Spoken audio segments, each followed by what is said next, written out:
Hey guys, it's me, and today we're doing a different kind of video, and we are going to be doing a deep dive into commentary with this video. I know I've kind of sort of dabbled with commentary here on this channel. I think it was about maybe like 2 months ago. I did a video talking about makeup brands you just don't really hear about anymore, and this time around we're actually going to be talking about stuff. Like legit stuff and everything. Like, this is stuff that actually happened. Like, we're gonna be dipping our toes into, like, I guess you could say, like, creating drama content, but even then it's not really drama. Well, it is drama content. I mean, let's be honest, drama channels were covering this shit all those years ago. At the same time though, it's more so commentary because we're mostly talking about what happened and why this event is still relevant to this day, and that is we are going to be talking and doing a bit of a deep dive into Dramageddon 1. So Dramageddon 1 was a incident that took place in 2018, and the name Dramageddon was coined by the late Sam from Here for the Tea, and this is such a wild moment in time. I spent hours researching this video, and I even wrote my script out for this like about maybe like a month or two ago, because I was going to try to get this video up earlier this month, maybe even sometime last month, but I didn't like how my original footage turned out, and so I decided that I'm going to rework how I'm doing this particular video. There are going to be some parts where you see me here, and then there's also going to be some voiceover parts, because I really just want to like get deep in there with this particular video for you guys, because again, this is a really big event that took place over the course of a few days, but the amount of craziness that happened in that short amount of time is wild. There's so much that happened over that, I think it was like maybe like a week-long period. I think so much happened. It was a moment in time. I remember seeing this happening and just being confused and just shocked that something this wild was happening back in the day. We're going to be revisiting Dramageddon 1 and talking about how it's still relevant today, and it's definitely interesting to say the least. Is this old news? Absolutely, but this was a massive dumpster fire that no one had ever seen on YouTube back in those days. Granted, now we are used to seeing these kinds of like big bits of drama almost to an extreme now, because now when it comes to drama stuff, we're talking about legal shit, like talking about like James Charles, now like the 8 passengers thing, which I kind of want to touch on that, but I want to wait till like that story is concluded before I start talking about it, which is part of the reason why I'm wanting to touch on this particular story, is because this is something that happened a long time ago. We already know what happened. All the information is out there, whereas with a developing story like 8 passengers or Colleen Ballinger, information is still coming out to the surface, and so I don't want to do a video talking about those particular stories and those particular happenings and whatnot, because it's still like an active thing happening. And even though the repercussions from Dramageddon 1 are still felt to this day, the actual happenings have long since ended. So that's why we're going to be talking about it today. Now, if you guys like this video and you want to see more of these commentary kind of videos, please let me know in the comments down below. I'd love to do them. I definitely want to cover Dramageddons 2 and 3. Before we dive on into this, if you guys are new here to my channel, don't forget to hit subscribe. Also, while you're down there, definitely give this video a thumbs up, because that'll help me out a lot and let me know that you guys are enjoying my content, but it'll also let me know that you guys want to see more content like this from me.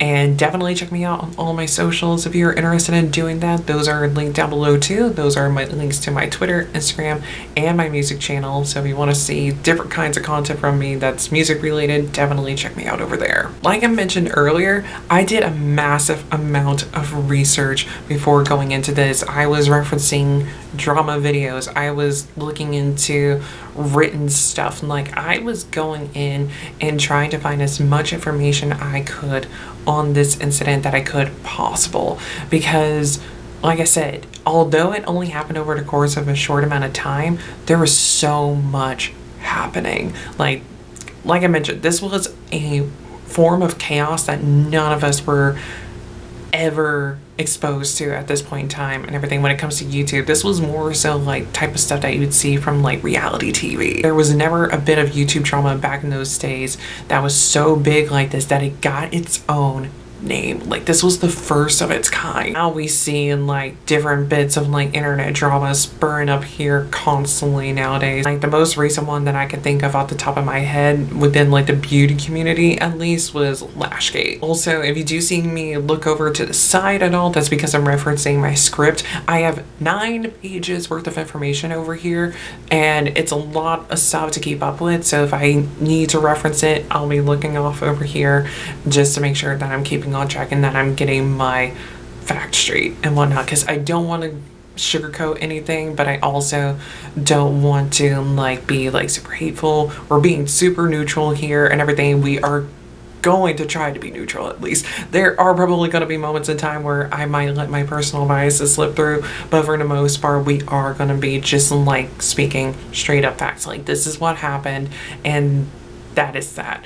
I might get my 2 cents here and there every now and again, but other than that though, we're sticking to what actually happened and what we were all exposed to. So without further ado, let's get this deep dive going. So we need to go ahead and introduce everybody that participated in this incident, and we're going to start out with Gabriel Zamora, the instigator. Gabby is probably the person I know the least of on the list of people involved with this. Being brutally honest, his personality just never really meshed with me back in the day, and I just could never get into him. Nothing personal, just a chemistry thing. I haven't really had a desire to follow him since back in those days either, just simply because I don't take in beauty content as aggressively as I used to back in the day. I'm sure he's a cool dude, but I just haven't had the drive to really dive into him prior to me doing this video. Gabby got his start on YouTube in 2014 and it really took off in 2016-2017. He was the first guy to get signed with Ipsy and even had a launch with Mac in 2017. The second person involved in this incident is Manny MUA, or Manny Mua if you're nasty, or how I'm referring to him in this story, the bad friend. Manny started his channel in 2014 and it started to take off in 2016. I started following him after watching his Thanksgiving makeup tutorial in 2014. Although I did stop following him shortly after Dramageddon, I always kept up with him and eventually started following him again around 2019. In 2017, he became the first guy to sign with Maybelline and launched his own makeup brand Lunar Beauty the following year in 2018. He's done other collaborations with brands such as Morphe, Makeup Geek, Ofra, and Jeffree Star Cosmetics. Third person involved is Laura Lee, the crybaby. Laura got her start on YouTube back in 2013, but I didn't become aware of her till around maybe 2015 or 2016. I started following her around then at first, but she was a bit too much for me back then, so I stopped following her. But it was during the pandemic Lovato that I started following her again, and actually started enjoying her content since it seemed like she mellowed out her persona a bit since then to a point that I could handle it. As far as I know, she's only had maybe 2 collabs, one with Violet Voss and the other with MAC in 2016 and then 2017. In 2017, she would go on to launch her own makeup brand, Laura Lee Los Angeles, and then launched a clothing boutique originally called Nudie Patootie, but later changed it to Minimum LA. Fourth person involved is Nikita Dragon, the original unbothered queen. Nikita started on YouTube in 2014, but wouldn't take off till around 2015. She got her start in both the beauty space, but also within the queer side of the platform, thanks to the fact that she covered in great detail the physical parts of her transition. Being brutally honest again, I never really liked Nikita that much. I was never a fan of her attitude and how she presented herself online. I don't like to make critical judgments on influencers based on entirely what we see online, but it's hard to get a good read on her since it seems like she keeps a lot to herself private, and the only parts that we do see are the problematic sides of her. I only know of one brand collab that she's done, and that's with a palette that she did with Morphe, which launched in, I believe it was 2020, but in 2019 she did launch her own brand called Dragon Beauty. And the last person involved in this story is Jeffree Star, the source of all evil. I like to refer to Jeffree as a creature who escaped from MySpace's basement. He's probably one of the first internet celebrities and was very well known within the scene back in the day. He was always over the top and did a lot of crazy stuff for shock factor and attention back in his early days, but his androgynous appearance really helped set him apart from a lot of people, not only in the music space, but in the online creator space in general at the time. I know growing up as a teen that he was a massive inspiration for me and I looked up to him a lot. Beauty Killer was such an important album to Scene Being Me, and I firmly believe some of the songs, especially the title track, still hold up to this day.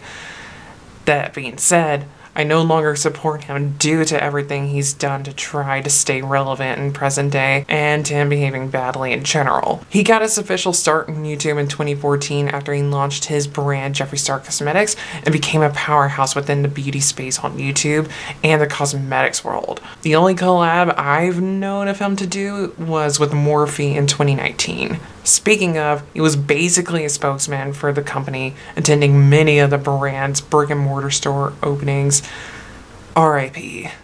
Not really. Only collabs he was ever involved in were in regards to his own brand, such as the one he did with Manny in 2017 and the conspiracy collection he did with Shane Dawson in 2019. So believe it or not, all the people involved in Dramageddon 1 used to all be friends at one point. And not just friends, but very close friends. Now, how close all these people are to each other to this day, if they are still friends, we don't really know in certain instances because they keep to themselves mostly these days. They're not really getting involved in anything anymore these days. Well, everyone except for Jeffree, but still. And kind of sort of Nikita, but then again, Nikita did take a bit of a break from social media, which I'll touch on that kind of briefly in this story, but we'll get to that once we get there. But back in the day, you could guarantee to see some of these guys or all of these guys in each other's videos. They were always doing collabs with one another, whether it be that they were trying out and testing out new products or weird gadgets found on the internet, or they were just doing like typical vlogger challenges from back in the day. Manny and Jeffree were super close. They were the best of friends. So close that they would even go on trips together. And I forever have this image burned into my brain of a time when Manny went on a trip with Jeffree and Nate, and they were in a bungalow, and there's a photo of Manny, and it still exists. I found the photo. It still exists of Manny just posing for a photo at this bungalow, and he's wearing mesh shorts and his ass is out. It's forever burned into my brain, not because it's just like, ooh, cringe. No, because I have always found Manny to be attractive. I have always found Manny to be very cute and very attractive, especially as he gets older. He is aging like fine wine. I'm saying this and he's only but a little bit older than me. Like, I'm 28. I think he's, I don't know how old he is. I think he's like very early 30s. Is he 30? I think he's like 31. I don't know. I ain't paying that close attention to him because I know he's way out of my league and everything. Besides, I'm on the opposite end of the country as him, so yeah. Anyways, after some time, all the people involved started having their silent separations from Jeffree. It just kind of happened out of nowhere. Like, everybody was like super close, and then it just went very quiet. Everyone is doing collabs without Jeffree, and Jeffree is off making new friends or just being himself and just being alone and just doing Jeffree. And it was during this time when a lot of Jeffree's past came back to haunt him. So some would assume that maybe this had to do with their separation. But then again, we don't know the ins and outs and the friendships they all had with him. I know Jeffree would go on to say that a lot of his old friends and influencers in his circles would use him for his connections and money, but who's to say what the truth really is? All I know is that some shit went down and no one is happy about it. We don't really know the ins and outs. Jeffree is the only person that has actually said anything about that, and that was what he said. Everyone else involved hasn't said anything about it. So who's to really say what happened? It is a little bit like suspicious that like Lauren Lee and Manny launched their brands shortly after they stopped talking with Jeffree, but at the same time though, is it just a coincidence? Maybe. But whether or not it is, the world may never know. Going back to Jeffrey's past coming back to haunt him, this was during a point in time when a lot of people were getting very divisive as to which team they were on. Team Jeffrey or team against Jeffrey. And you would have people that were extremely vocal about which side it was that they were on. You had people that were extremely vocal about not being on Team Jeffrey and being completely against him, like Jackie Ina, Alyssa Ashley, Makeup Shayla. But you also had people like James Charles and Tati Westbrook that were entirely in his corner and were always backing him up. The biggest person though that backed up Jeffrey though, and someone that would actually help change a lot of people's thoughts and opinions on Jeffrey, was Shane Dawson. Shane Dawson in 2018 would release a docuseries documenting what it is to be Jeffree Star. Now I put docuseries in air quotes because it's not a fucking documentary. It's just a glorified vlog series. Call a spade, honey. In this series, Shane would do a massive deep dive into Jeffree Star about where he came from and what he is all about. And through this, we got to see a different side of Jeffree. Now, being someone like myself who had known about Jeffree since 2010. At this point in time, it was 2018, so I hadn't been supporting Jeffree since 2016 at this point. And so, but there was a 6-year period in which I was. And so with someone like myself knowing like a lot of the ins and outs of Jeffree and seeing like where it is that he came from with being a creature that escaped from MySpace's basement and is constantly doing crazy shit just for the sake of shock factor and getting attention, I knew that there were some things that he was doing, like I said, just for attention. But at the same time though, when you keep doing things like that, people are going to start becoming suspicious as to whether or not like this is actually how you are and that you're not just like joking around, being satirical and whatnot. People are going to start speculating like, dude, this is legit who you are. And there's nothing you can really do to fix that. But with Shane doing this docu-series, it really started showing to us Jeffree might have changed and everything. Like, he's probably a different person now. Like, yeah, this happened a long time ago, but people do grow and change and evolve with time. And who knows, maybe we should give him a chance and everything. Maybe he has changed. Maybe he has bettered himself and made him into a better version of himself, and he's no longer this crazy person that we all knew him to be. Was he still flexing on us though? Absolutely. I mean, like, for some people when they become very, very wealthy like him, I mean, like, his makeup brand back then, I can't really speak for how it is now, but back then at least it was like millions and millions and millions of dollars that his brand had and everything, and like he was absolutely at the top of the game because I mean he was the biggest indie brand that was out there, and there were a lot of indie brands at that point in time, but they weren't nowhere near the stature that was Jeffree Star Cosmetics. This first round of videos that Shane did with Jeffree really helped to change people's minds on Jeffree. And it didn't really change their minds, and at least gave them a different perspective as to who he is as a person.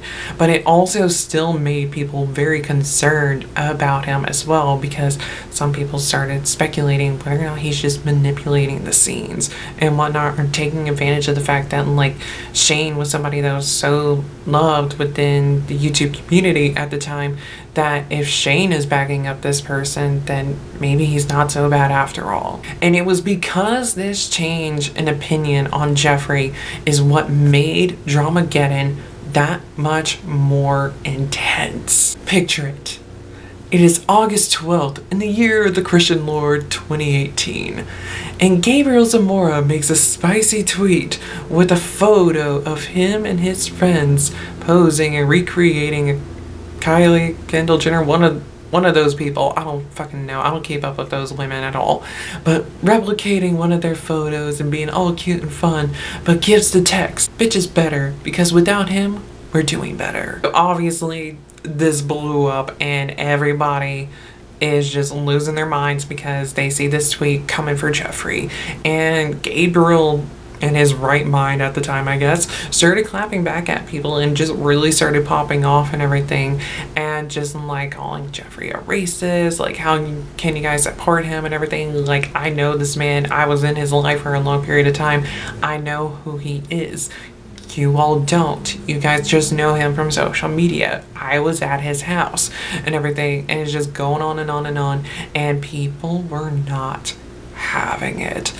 And that is when things started getting interesting, because people were like, oh, Jeffree has a problematic past? Well, here's this tweet of you using the N-word. And this tweet from 2012 was of Gabriel using the N-word, but when you follow the link that is attached to this tweet, it'll take you to an Instagram post from that same day in 2012 where he used that word initially, but he edited the Instagram post, because back in those days, you could edit Instagram posts, but you can't edit a tweet. And for the most part, you still can't edit tweets unless you pay for X.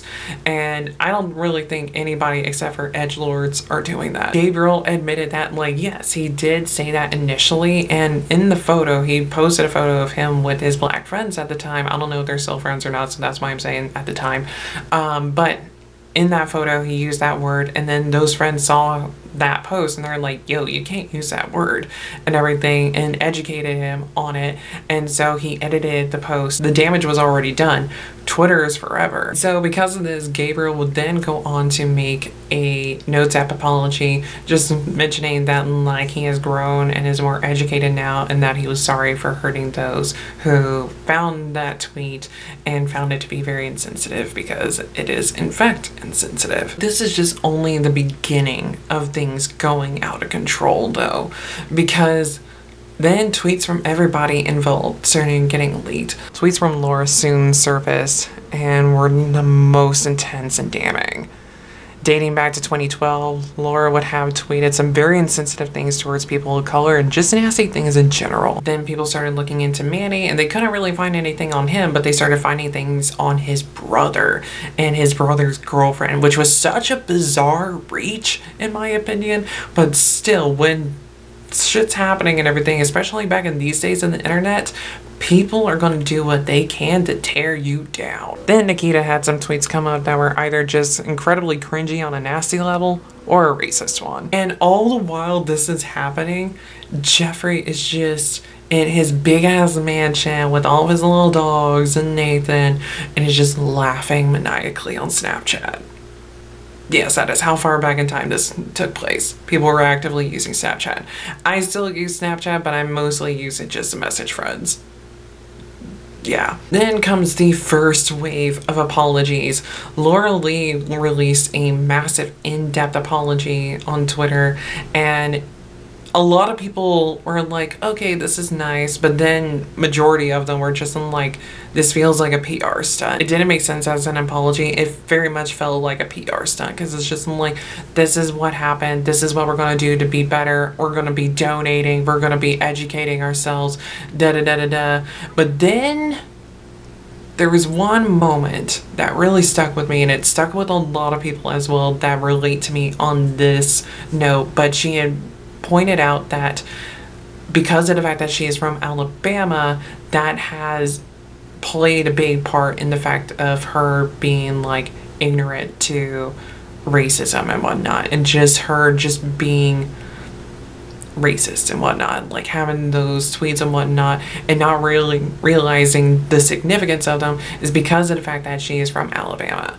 And that is where a lot of people like myself started getting like really annoyed with her, because it's just like, hey, this isn't a Southern issue, this is a racist issue, okay? Because for me, I'm from Atlanta. Well, technically I'm from the suburbs, like in the metro Atlanta area, but we just say that we're from Atlanta. Everybody's like that here. Okay, moving on. I've lived here my entire life, not in this apartment. I've only been here but for a few months, but in the metro Atlanta area, I've been here my entire life. It has taken a lot for me to unlearn the societal pressures that white America has instilled on me. It took a lot for me to be able to unlearn a lot of that stuff. But a massive thing that really helped with me with doing that though was going to a majority black school in high school.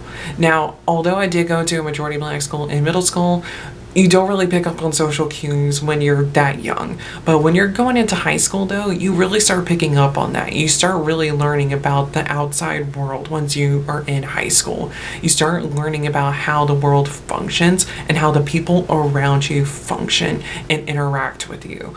And it was through me having that experience, being in a majority black school where I, as a white person, was a minority. Because in my graduating class of 220 people, I was one of maybe 17 white kids, and everybody else was a person of color. Now, like I mentioned, majority of them were black, so I don't know what the numbers were in that category, but considering that white people were a minority, we got to learn firsthand as white people being the minority as to what it's really like to be a minority. I made sure to pay attention to the stories of the black student body in my graduating class and just my classes in general, and paying attention to their stories and things that they've gone through just because of the fact that they're black.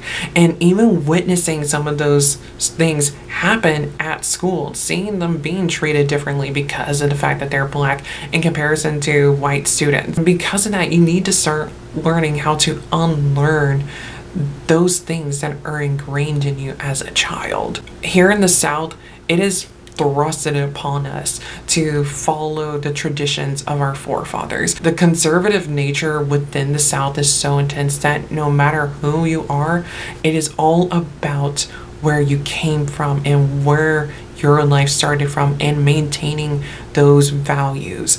And if those values for your household is being a racist piece of shit, then those are the values that are going to be carried on into the next generation. But it is your duty as someone who is living in the modern age, or any age for that matter, to know the differences between right and wrong and to be able to do better. Yes, it's okay to know where it is that you came from, but you need to make sure that you are doing better than the people that came before you. And with that, you can't just blame, oh, Alabama is a racist place and that's why I said all those things. No. No, no, no, no, no, no, no. Not everybody in Alabama is racist. Alabama is a terrible state. And I can say that because I'm from Georgia, because everybody here in Georgia says that Alabama is a terrible state. But you can't just sit there and blame the place that you're from for your shortcomings, because it is your responsibility to be a better person.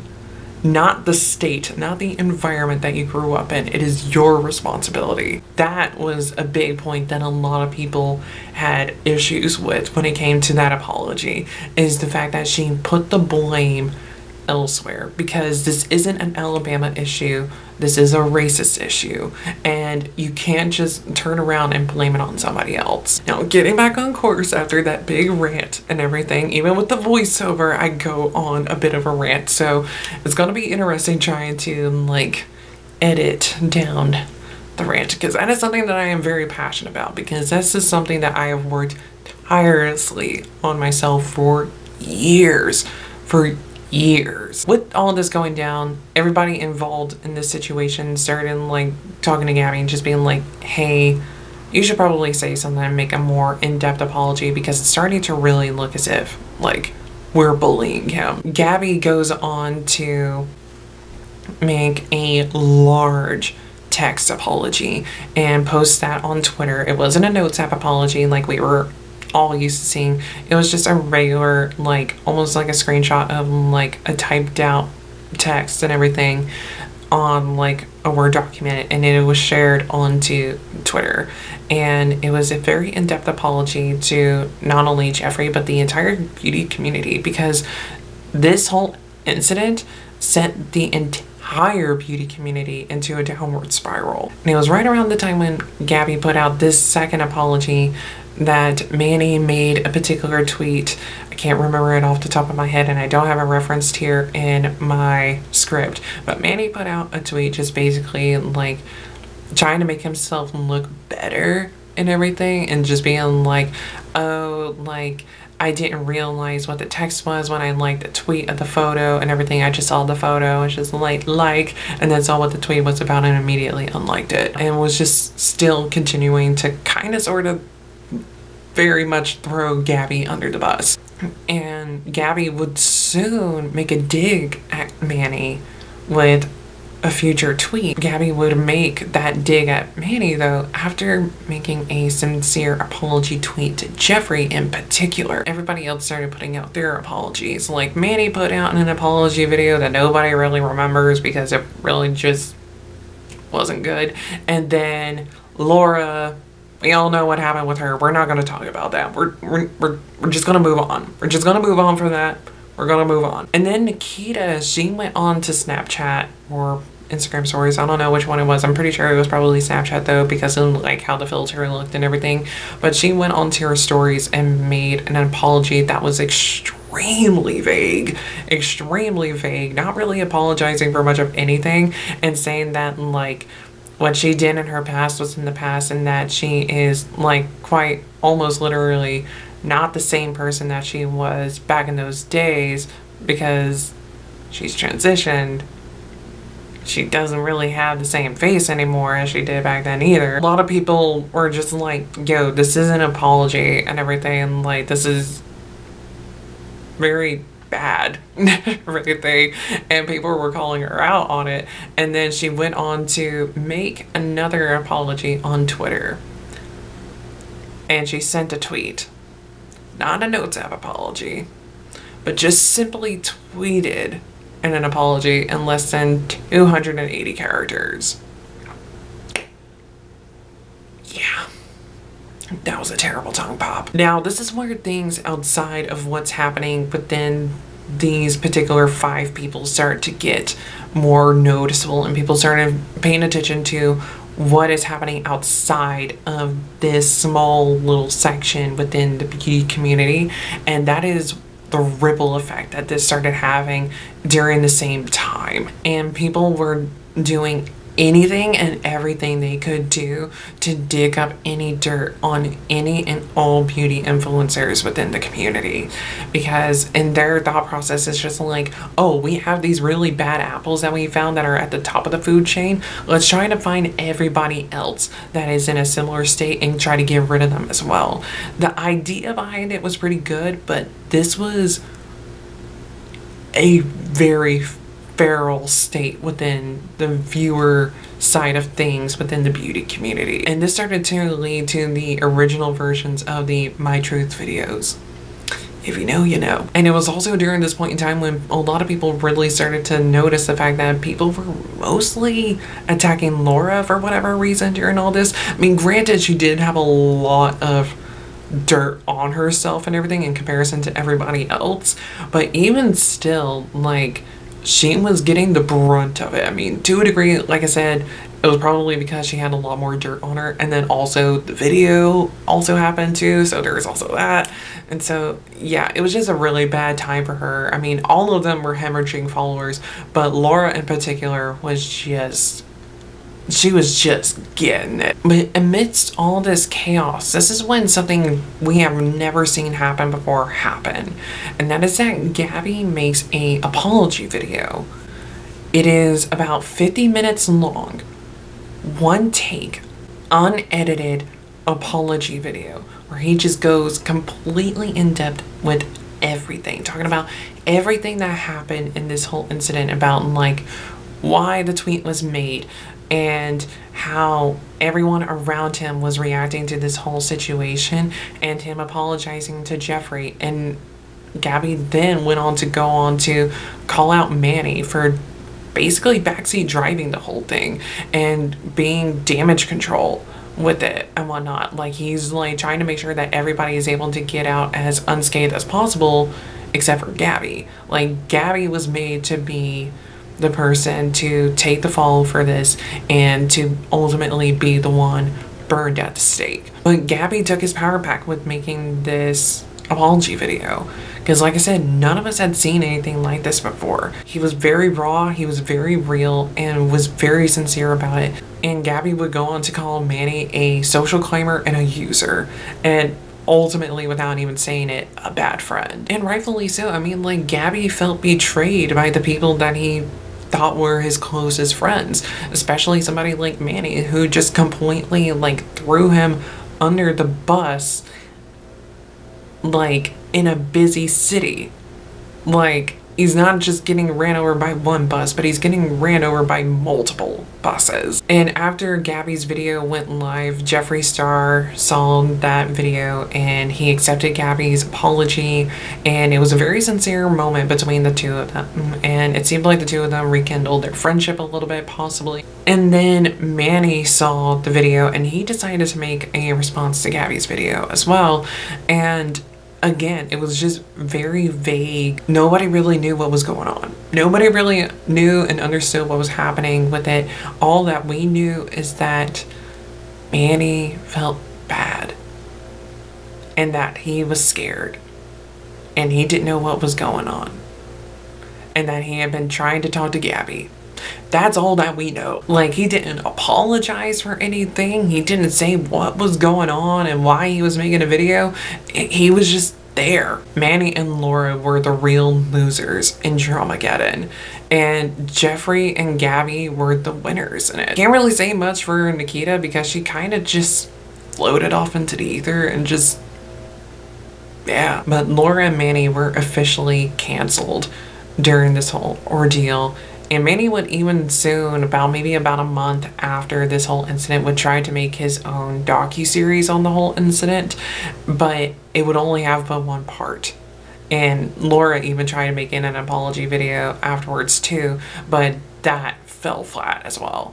And so the two of them just decided to take a big step away from the internet for a while, as they rightfully should have, after going through something as traumatic as this. It was after this incident that I started to stop keeping up with a lot of beauty influencers and drama channels in general. During this particular point in time, I was keeping up with quite a few different people within the drama community, but when this was happening, like, other big things started coming up as well, and I just started to feel gross. It just started to feel weird to me. It started to feel very vindictive and just like back in those days, and I was just like, I don't feel comfortable with this, so I'm just gonna take a step back for my own sanity and stop keeping up with drama channels. With me saying this, I know that not every like commentator and drama channel out there is bad. There are good people out there, like Sam from Here for the Tea and then Peter Mon, and with them, they would do their due diligence. Like, they were friends with these people, especially Sam. Like, she was friends with Laura, Manny, and was friends with them up until she passed. And even she was extremely critical of them all when all of this was happening. Like, she was not mincing words at all during her coverage of this incident. Sam and Peter are very much the kinds of people that are like, you're my friend, but you fucked the fuck up and you need to do something about it. I'm still gonna be here for you and I'm gonna be your friend and whatnot, but you done did the damn thing and you need to fix this shit.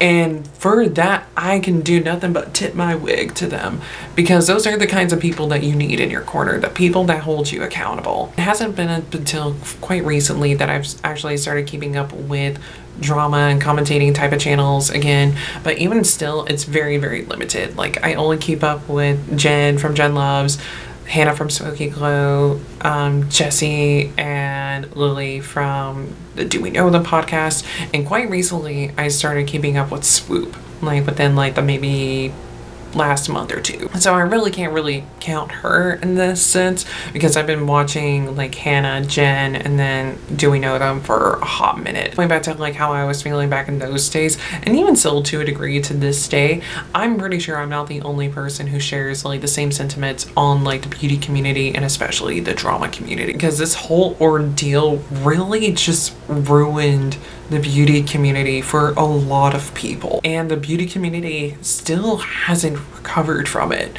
because we still talk about it. I mean, look at me, I'm talking about it today. Like, this happened 5 years ago and we're still talking about it and referencing it to this day. But this incident not only showed the nastiness within the beauty community, but it showed the nastiness within the followers as well. This also changed how the YouTuber apology would work from this point on. Like, you don't really see people doing notes app apologies or in like these PR stunt apologies anymore. You'll see a notes app apology pop up here and there and whatnot on Twitter and Instagram, but you'll also see like a very long, unedited, unfiltered apology video on their YouTube channels as well, where they would go in depth and talk about the situation in a much more in-depth kind of setting. I didn't really notice that until Hannah mentioned it in a video that she did a few years ago covering Dramageddon 1, and I didn't realize that until like rewatching that video recently, and it's just like, yeah,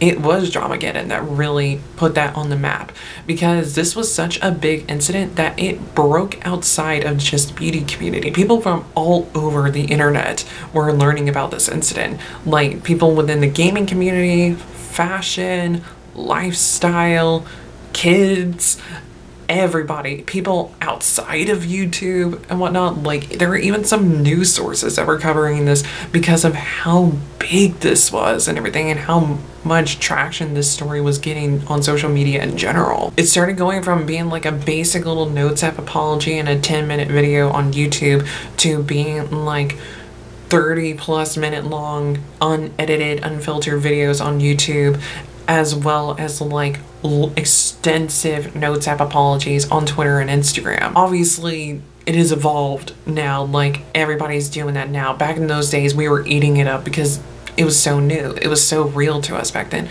But nowadays, it's like to be expected and whatnot. And even then, it's hard to take them seriously because it's so expected now at this point. And everyone is so calculated with how they navigate their apologies nowadays. But that being said, though, creators ever since then have been walking on eggshells around their followers, because one wrong move and they will be devoured by those that they fed their discount codes to. There were also people that were monetizing and taking advantage of this whole situation too. Not just with like the beauty influencers conspiring with drama channels to create a false narrative to like get that influencer popularity, but you were also seeing people like constantly being very vocal about which sides it was that they were playing at this point. And there was one particular incident that I'm going to talk about because I remember this one so vividly and so clearly, and that is Thomas Halbert. So Thomas Halbert was a beauty influencer. I don't know if they're still active on social media anymore and whatnot, but I know back in these days they were very present and everything. You could find them just about everywhere. They were mostly big on Instagram from what I remember, but they were also on YouTube, and they were very unapologetic, very real and whatnot, but they were also very young, very dumb, didn't have that many friends and whatnot, and they got their start in like a small town out in the middle of nowhere, and then they moved to LA. They're living the dream. They're young, dumb, and trying to appeal to the masses and trying to become friends with certain people and just wanting to be liked. And ultimately that is what their downfall was, is the fact that they wanted to be liked and loved by certain people within their community, that they kept on flipping the script. They kept on changing their narratives. Like, it was beginning to be so much that nobody really knew what was real. Nobody knew what was going on with his particular story and his narrative, because he was flipping the script so much. And I've never seen somebody like flip the script, lose the plot as much as he was in that moment in time.